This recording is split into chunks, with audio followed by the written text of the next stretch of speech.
and welcome to Campus Conversations. Before I go on to talk about Campus Conversations with the theme, I think it's only befitting that that I wish I could introduce our panel, who are here representing the industry, but I cannot. I cannot do justice to these esteemed people who are here. So I'd like to defer to them. Please introduce yourselves and let the academia know of how we can help them today. Rabia Asfar, I work for Nokia Pakistan in the mobile phones division and working as a solutions manager there. My name is Aftab Nihal. I am working in IFCO Pakistan as head of IT for the last 5 years. Before that, I was in Unilever for 8 years. And I also worked for a bank for 2.5 years. So the whole career was related to IT and the corporate side. I'm also working for Pakistan as well as for Dubai and Jordan. My name is Amar bin Mujib. I'm the head of IT at Dubai Islamic Bank. Been there for the last 5-6 years, and prior to that I was with Saudi Pak Commercial Bank. I worked on the software side, I've worked with software companies, and I've worked in banks. So I've taken the flavor on both the sides. My experience is in Pakistan, Dubai, Cyprus, bit of Europe on some of the projects. So I hope that we'll be able to share some of our experience and help you guys in your career life moving forward. The main theme that we have today is sink or swim. Not S-I-N-K, but S-Y-N-C. Sink or swim. What do leaders do? Because that's what we really want at the end of the day, right? Be the leaders of the fields that we are in, be it IT or for that matter, even be it business. So, what do you think? Do leaders sink? Do they stay up to date with technology? If yes, then just raise your hand. Right out. So why do you think leaders stay up to date with technology? If they don't, Please. then they can't be leaders. Okay. Okay. How about you? I believe you also raised your hand. If they are not updated with the technology, then how they are going to tell us about how they are going to work in the today's conditions, because today's requirement are getting day by day tougher. What is required? That's why they need to be updated to the technology so that they can help us out with Okay. Fair enough. I believe you did not raise your hand. So why do you think they do not stay up to date? It's both sides. Both sides need to be represented. Why do you think they don't need to stay up to date with technology? They do. They do. One thing that I'd like to actually point out is they. The term they was used, the term they was used. Why aren't we considering ourselves as leaders? But from the industry perspective, what do you think leaders should do? We have to create or define that path. Anyone? I think one of the things that the two of you pointed out was up to date with technology. Not technology. Up to date, in sync with what is happening in the market. Please keep in mind that technology on its own is nothing. It's just a piece of software or hardware. Its value comes out when you're able to deploy it and implement it in the market with business. If I'm working for a bank and I have that top of the line system running in my bank, but if it's not in sync with what my business wants, then it's of no use to me, right? So being in sync does not necessarily mean that you have to be synced with technology. You have to be synced with what is happening around you, not just in technology, but in the business side, general retail. That means normal users. What are they doing? So you have to be in sync. And yes, in order to stay on top, you have to be in sync with what is happening in the market. That's for sure. Is absolutely right, because you see what normally happens once you are in the market. You are not supposed to be high-tech enough, you are not supposed to be updated enough as far as technology is concerned. The more issue, what we normally face is, once you are geared up, once you are synced with your organization objective, you will be like leader in a very short time. So the best part or the best statement is, you should work smarter. You should not work harder. Smarter in a way, you should be aligned, you should be synced with your organization objectives, it should be synced with your users' expectation, as well as you are, in a way, you are challenging enough to challenge your organization, to challenge your subordinates, and you always support, guide your subordinates, so that leaders normally don't act or don't even do by their own, or you see, whatever leaders do,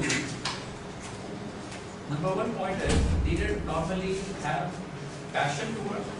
They love what they want to do. They love their work, and the best part for organization is whatever the organization objective, mission, you have to obey it, and you have to drive throughout to your organization structure, your team. It could be your external team, it could be your internal team. So passion is very important. As industry leaders, I'm sure Nokia has certain perspectives and Nokia has certain beliefs that this is what we do as Nokia, because without any question Nokia is the industry leader for where they are. So what would you say about leadership? For us, for all of us, no matter if it's a professional life or if it's in your personal life, technology is an enabler. It's more like it enables any leader or a normal person to basically excel in their own goals, no matter if it's a professional goal or a personal goal. So technology is just an integral part, being an enabler for you to excel in any perspective of life.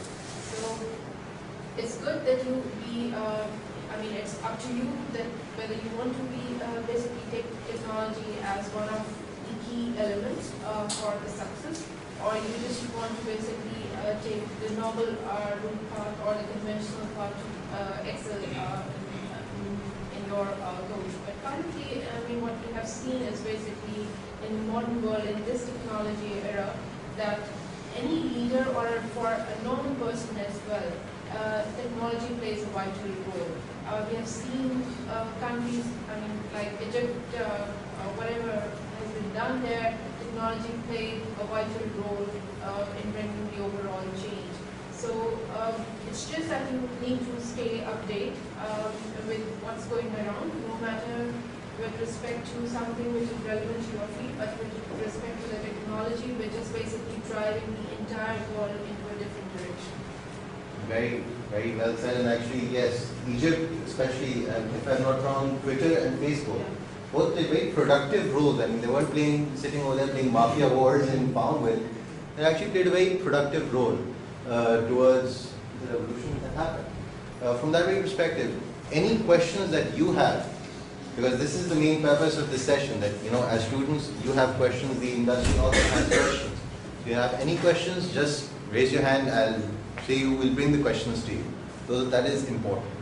One perspective that students tend to have is that there is, from an industry perspective, discrimination against different institutes. So there is a preference that we go for this institute, we go for that institute. So what do you have to say about it? Am I right? Am I representing you correctly over here? Yes. Yes? Okay, I think maybe I should become a student again. I feel young. But what do you have to say about that? First of all, there is no discrimination as such. So let's just put that out of the picture. There is no discrimination. What is a typical decision-making process for somebody like us who want to hire people? It's very, very simple. We want good people who have clear understanding of what they want to do. Okay? We need people who can deliver and show commitment. And we need people who obviously know their work. Means technically they have to be good. So three main areas. Technically they have to be good. And again, technically there is a variance. If I am hiring for a software company, I would want somebody who is very good on the programming side. If I am hiring for a bank, I would want somebody to have more business knowledge than technology. So he or she should understand how to implement it. So that's the you would say the skill set part. Second, clarity in what they want to do. And that's where I think industry has to play a part also, that you have to be clear on what you want to do. You come to an organization, you're not sure whether you want to go towards the software side, you want to go towards the engineering side, you want to go towards networking. So that's an area where maybe we can work with institutes and give a clear picture of what you want to do, what is the best way forward for you. That's the second part. The third part is, as an individual, what is the kind of aura and what is the kind of personality that you show. Now, all these three things are not linked to any institute. Whether I pick up FAST, whether I pick up IPA, LUMS, Zappis, CBM, whatever university or institute I pick up, these three things can be with any student. All of the institutes are churning out good people. So now, what is the decision point? The decision point is, when you come to us, or if we contact you and you're coming in and we have a requirement, these are the three things that we need to look at. So discrimination part, no. The discrimination is felt when one of these features are not there. Now there are certain institutes who might be tailoring and grooming their graduates better than the others in these three areas, and that is not because of the individual, but that's sometimes because of how interaction is happening. Okay. The second part that sometimes we keep into consideration is experience. There are people that are in the market now. If it's a new institute, it's always an apprehension. What is the kind of graduate that is going to come out? But if it's an institute that has been there for some time, you've got your seniors who've already been in the market, and they make market for you. If I have good people from Zappis, I know that if I go and hire somebody, I will have good people. These are some of the things that play a role. And no, I am saying it third time, there's no discrimination. So it is a very difficult process to get into the ideal organization that you would like to join. But the opportunity is open to each and every individual. Do you agree with that perspective? That, I mean, he said 3 times, he said there is no discrimination. So I have heard from many people that organizations have quota system in the like they prefer like IBA first, then Zappis, and then other universities, and they have some 30 or 40 people which they will take from IBA or Zappis, or if they even get more CVs from there and deserving people, they won't take more than that.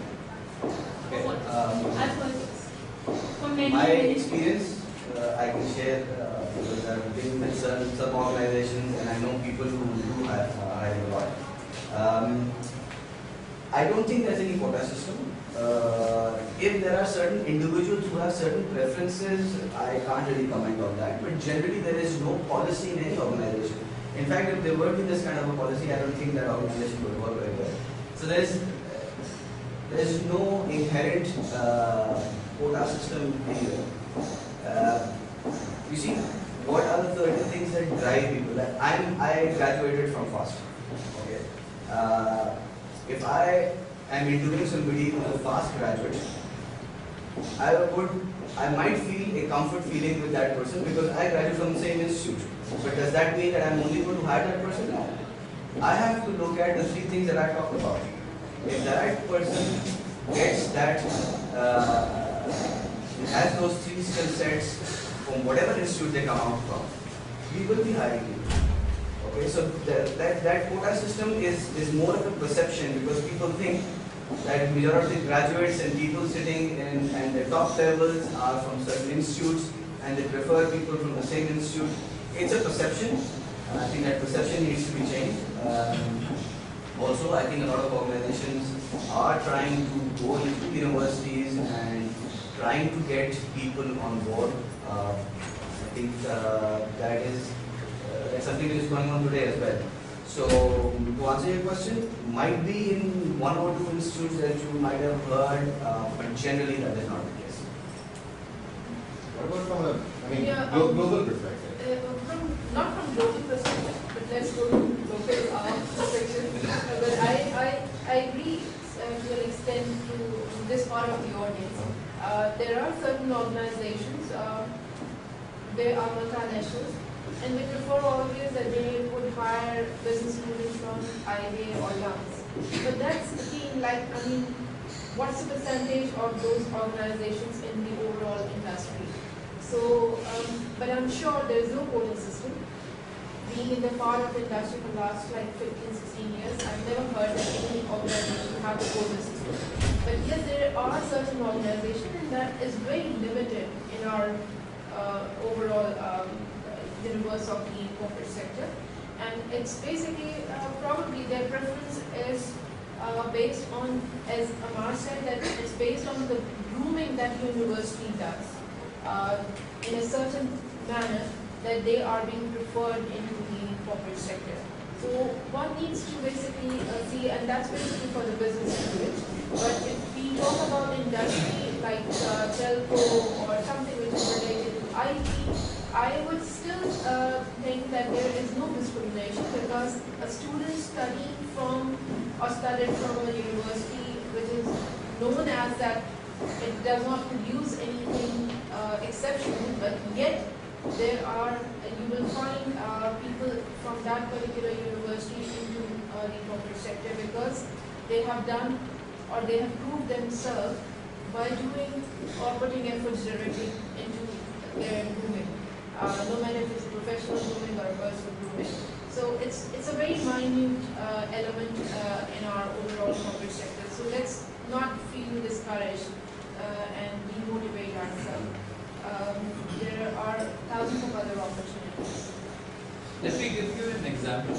I've seen personally for the last 10 years that initially when I was in Unilever, we used to hire people from LUMS and IBO.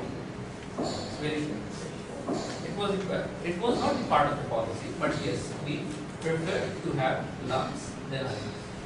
Now the trend is changed. I have personally seen, I have made many interviews, like now we are going to hire from Xerox, now we are calling CBN, now we are calling from CARS in XYZ. The reason is your own institute. Now you are gearing up to the maximum or what the demand is. What if, for example, I am in a corporate industry and my demand is X. If you are not able to catch up the X, then how can you expect corporate industry to call you guys, not personally, call you guys in an institute? For example, if I have the boundaries that I will only call LUMS and IBA, and you guys have the potential to come in the market through your college, that yes, you guys have the potential to come in the market and you can compete with the rest of the students, then this approach is now changed. But yes, discrimination is still there. She's right, but not defined discrimination. But actually, we normally prefer what, as far as if I am interviewing someone, I would definitely prefer a person who is having the three qualities what Mr. Amar has defined. That I want to have a person who is very clear about his objective. He should be very clear about what his goal is all about and where he want to see himself after 2 or 3 years. If your objective and your whatever passion is not clear, then how can you expect corporate industry to hire you? Rather, we will hire a person who will definitely take more salary rather than you. But on the other hand, I will have a feeling that this person will be something after 3 or 5 years, and he will be a valuable resource after some time. So this is the gap, number one. Number two is, I always blame your own institute rather than individuals. Because you see, it's always important to sync with the organizations. What we normally do, we have the all the type of schedule available for papers or things like that, but we are not synced with the organization. When are they doing the empty courses? When are they approaching students? When they want to fill the resources. So whenever you pass on, whenever you have cleared your exams, when you come in the market and you try to get the opportunity or the job, you are late. So again, you have to be smarter rather than hard worker. Smarter as an individual, smarter as an overall organization. Do you, I mean, I have a couple of things. yeah, please. I want to introduce myself first. I am Kumar, I'm part of faculty here. I'm also the student advisor here at SAPIS for the Karachi campus. There are a couple of things that I wanted to discuss. For one, number one, let's say, when you say that the basic criteria for even getting to the interview stage is, let's say, a 3.5 GPA. For one, that 3.5 GPA for an IB individual, for a SAPIS individual or a LUMS individual might be different because of the marking schemes. And you also know the fact that some institutions are churning out people who are having higher GPAs, average, and some institutions are looking for, people who are working hard to get numbers. For example, let's say I would not rather give a lot of A's, A pluses, because I would look at a lot better quality. If there's a quality, the best individual gets an A plus, and they don't, right? But there are institutes and there are different subjects where a student or lots of students would get higher grades, and obviously their GPA will be higher, and obviously they will suffice the GPA criteria, and others will not be able to get to the interview stage as well. That's the first one. Can I just give you an answer? I'm not sure what organization you're talking about who say that you need to have 3.5 or GPA. I'm not sure. As I'm saying that, there are always organizations who have certain criteria, but that does not apply across the board. I have worked with 6 organizations so far in my career. None of the organizations talk about 3.5 GPA. No, I'm not talking about 3.5. I'm just giving a perception. If you ask me, okay, in a semester-based system, getting a 2.0 GPA means you're good enough. Exactly. Okay. So that's the first thing.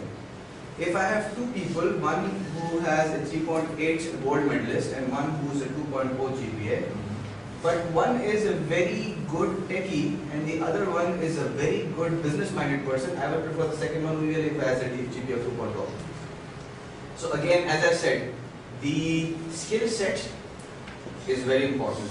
Having a GPA which is the minimum requirement of a semester-based system, that's the advantage. If I was hiring people on a percentage-based system, जैसे intern वगैरह का होता है, it would be a different concept. I'm talking about a semester-based system where I'm assuming that a person who's getting a 2.0 GPA has met the requirements of that course and is clear about his concepts. So that marks the criteria of GPA to be okay, right? First of all, I have known people in my batch who graduated with a much lower GPA but who are doing much better than a lot of people in the market. That's because of how they have presented themselves, how they have taken the market. Does that mean that because that person had a lower GPA is not capable of anything? No. So again, I'm not saying that every organization does that. I'm just saying that there might be some organizations who have certain criteria, but I don't think majority of the organizations have such a high requirement of GPA. I think it's more to do with this. When I was saying 3.5, I was just putting like a benchmark there. A lot of institutions have a 3 GPA, minimum requirement. But when recently we were working with Novartis, they have a biocamp in Switzerland, I guess.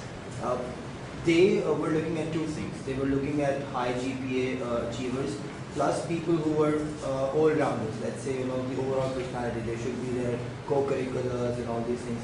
What I wanted you for the students was that to shed light on this type of way of hiring and looking at people that companies are doing these days. When companies are not looking just for high achievers or just nerdy people, but they're looking for obviously people who are well-rounded individuals for that matter. So I wanted you to shed light a bit on how the industry is looking at people now these days as well. I would request that in this case the universities or the campuses plays a vital role, that you have to connect with the businesses, the courses, and as a faculty, as itself the campus, before your batch comes out, and you have to keep telling them that what is basically your grading criteria, why your students, basically your campus students, will not fit into that or filter process of 3 or whatever GPA required by them, and why they should be flexible in terms of GPA. There, the role of the campus comes that you have to keep yourself engaged with the corporate sector and convincing them that this is not going to work, and you might basically just overlook some of the all-rounders who could perform well in your organization rather than filtering on one of the basic criteria of getting certain GPA. So this is something I think campuses should engage on a regular basis with the corporates, seek appointments with their HR people. Since you are the HR or the student advisory as well, you should go to different HR of the corporate organizations and tell them that why you are so stringent in giving high GPAs to your students, because you want them to basically do better. And then on top of it, there are certain criteria to get to a 3 GPA rather than a university producing 50 students out of 100 with A or 3 GPA. So it's just a convincing part which is required, an engagement process on a regular basis with the corporate world is going to solve this problem. Actually, this is how you sell your product. Normally, companies made their benchmark from top to bottom. Right? For example, if I have to benchmark related to lumps, I will see all your colleges with respect to that ratio. So, Ravi is right that you have the convincing power. You have to engage their HR. You have to discuss with them that look, this is your benchmark related to them. If you are different from them, you are supposed to sync with them again, and you have to do your best to catch their. You know, that is exactly what my point was, that there is no deliberate discrimination, but there's a gap. You know, there's this gap. Actually, you see, we have very limited positions. We don't have too many resources or too many positions available throughout the year or so. So we want a person who has the maximum qualities available. So this is how you. Actually, I think that kind of fits in with the topic as well. That what do leaders do? Do they sink or do they swim? And when I say swim, I'm using the old adage of sink or swim against the currents. So what do leaders do? I mean, if I'm not wrong, Bill Gates was a high school or college dropout. If I'm not wrong, the Facebook gentleman who gave me good farm bill and much like he did give me good farm bill, he was also a college dropout. If I'm not wrong, Steve Jobs was as well to a certain extent. Shows, I'm not saying drop out of college. I'm not saying drop out of college. You're going in the wrong direction. But what I am saying is, swim against the current. So even if you, I think the point here, and what I tend to agree with you is there might be criteria. What I'm trying to say is, does that mean that there will be no jobs for people below 3? No. But what happens is, and this is for students also, you have to strive to become the cream, and that is what leaders try to do. Okay. So what that will do is give you an advantage in getting easier access. But does that mean you will not get a job if you don't have a GPA less than 3? No. But it gives you an edge. Extracurricular activities, when I talked about the 3 things, the last part is where it comes in. Okay, you need to be overall groomed in everything. Extracurricular activity does not always necessarily mean that, this guy is having fun and arranging parties and arranging picnics. No. What are you learning from that? You are learning to manage people, you are learning to organize things, you are playing with budget. So there are things that you learn out of each and every extracurricular activity that you do. It's extremely important. And I totally agree that both the parts, where the GPA and the extracurricular activities come in, is very important. Okay. So from students' perspective, aim high. Just if I said that 2.0 GPA can get a job, does not mean 2 GPA le lo kuch nahi hoga. aim high, because that's what leaders do, that's what we need to do. And the examples that you're giving, those are all. One in a bazillion, but There are people. Luck plays a major role. Okay, so all of these people, yes, they were good thinkers, they came up with something, but luck played. There are thousands of sites that probably do much better than what Facebook is doing, yeah. but they did not click, so they did not make money. Does that mean that you should do that? Try it out if you want to, but don't keep that as a career path.